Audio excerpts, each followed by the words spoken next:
বুড়িমার গল্প। এখানে কোনো গল্প নয়, বাস্তব ঘটনা শোনানো হয়। স্বাগতম সবাইকে আমার 24 নম্বর এপিসোডে। আমি তোমাদের ছোট্ট চন্দ্র। আজকের একটি বাস্তব ঘটনা নিয়ে চলে এলাম। আজকের এই গল্পটা আমাকে দেবজিৎদা পাঠিয়েছে। ধন্যবাদ দেবজিৎদা এত সুন্দর একটা গল্প দেওয়ার জন্য। আর আপনাদের কাছে যদি এরকম কোনো গল্প থেকে থাকে তাহলে নিচে দেওয়া জিমেলে গল্পটি পাঠিয়ে দিন। আপনাদের দেওয়া গল্পটি আমি ভিডিওর মাধ্যমে তুলে ধরবো। চলো আর বেশি কথা না বাড়িয়ে গল্পের দিকে এগিয়ে যাই। রাত তখন 10:30। ছোট্ট গ্রামের পাশে বাঁশবাগানটা যেন এক অদ্ভুত নিস্তব্ধতা। গ্রামের লোকেরা সেই বনকে বলে অভিশপ্ত বাঁশবন, কারণ সন্ধ্যার পরে যেই সেখানে যায় সে আর ফিরে আসে না। সেই রাতে গ্রামের কলেজ পড়ুয়ার পুত্র অর্ঘ তার বন্ধুদের সাথে বাজি ধরে সে একা রাতে বাঁশবাগানে যাবে। বুটটুত এসব নেই, আজ রাতেই প্রমাণ করে আসবো। সেই দিন রাত হতে সে বেরিয়ে পড়লো হাতে টর্চ আর মোবাইল ফোন নিয়ে।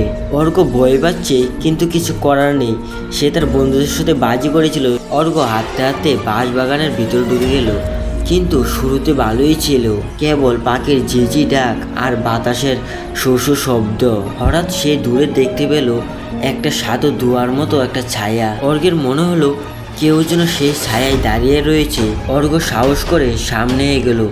কাছে যেতেই সে দেখতে পায় তার সন্দেহটা ঠিক ছিল। একটা সাদা শাড়ি পরা মহিলা, তার পাগুলো উল্টে দাঁড়িয়ে রয়েছে হাওয়ায়। এই দৃশ্য দেখে অর্ঘের মুখ শুকিয়ে গেল।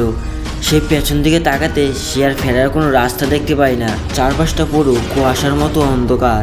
হঠাৎ সেই নারীর গলা ছেড়ে কাঁদতে শুরু করলো। তার কণ্ঠে এমন শীলতা, শ্বাসরোধী কান্না, যা শোনার সঙ্গে সঙ্গে অর্ঘের হাত পা পুরো ঠান্ডা হয়ে গেল। অর্ঘ দৌড় দিতে অনেক চেষ্টা করলো, কিন্তু তার পা যেন মাটিতে আটকে রয়েছে।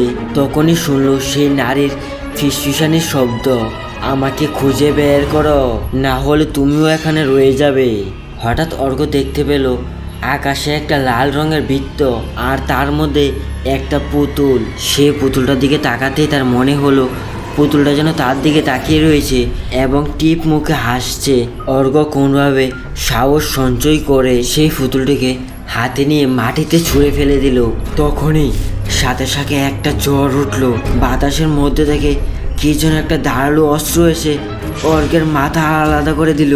তার শরীরটা পুরো রক্তে ভিজে গেল।